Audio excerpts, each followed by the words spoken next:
তাই মুর্শিদাবাদে হুমায়ুন কবিরকে, যেটা আমি বলেছিলাম, রক্সায় তো রোকলো হ্যাঁ কই মাইকে লাল। মুর্শিদাবাদ বেলডাঙ্গার নতুন বাবরি মসজিদের গল্প। মুর্শিদাবাদ জেলার বেলডাঙ্গা, ভাগীরথী নদীর বাতাসে ভেজা শান্ত এক গ্রাম। সকাল হলে পাখির ডাক, সন্ধ্যায় আজানের অপেক্ষা। এই গ্রামে বহু বছর ধরে ছিল একটি পুরনো ছোট মসজিদ। দেয়ালে ফাটল, ছাদে টিনের জোড়াতালি। বর্ষা এলে নামাজের কাতারে পানি জমে যেত। শীতে কাঁপতে কাঁপতে দাঁড়িয়ে থাকতেন বয়স্করা।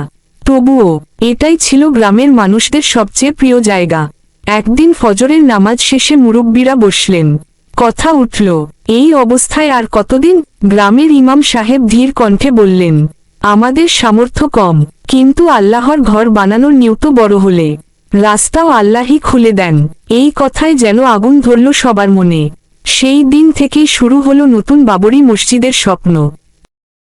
কেউ 2 কোটি টাকা দিল, কেউ 10 কোটি টাকা। একজন দিনমজুর বলল, টাকা নেই, কিন্তু আমি ইট তুলব।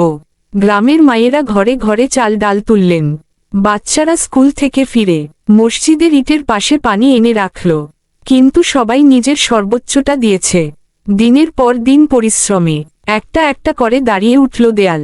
গম্বুজ বসানোর দিন পুরো বেলডাঙ্গা যেন ঈদের আনন্দে ভরে গেল। সবচেয়ে হৃদয় ছোঁয়া ঘটনা ঘটল প্রথম আজানের দিনে। নতুন মাইক থেকে যখন আল্লাহু আকবার ভেসে এলো, অনেক চোখে পানি চলে এলো। এক বৃদ্ধ কান্নাভেজা কণ্ঠে বললেন, জীবনে অনেক কিছু দেখেছি, কিন্তু নিজের গ্রামে নতুন বাবরি মসজিদের আজান, এ আল্লাহর বরদান। আজ সেই নতুন বাবরি মসজিদের ফজরের আজানে ঘুম ভাঙে, বাচ্চারা কোরআন শিখে, গরিব দুঃখীদের পাশে দাঁড়ায় মানুষ।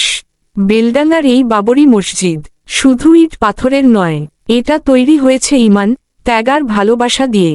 এই লেখকের মাস্টার আলম শেখ, তার বাড়ি ইলামি, ঝাড়খণ্ড পাকুড়। মা বোন ভাইয়েরা, আমার এই গল্পটা যে শুনেছি অসংখ্য ধন্যবাদ। আমি কি বলছি, এই যে আমার চ্যানেলটা সাবস্ক্রাইব করতে ভুলবেন না আর একটা লাইক দিবেন।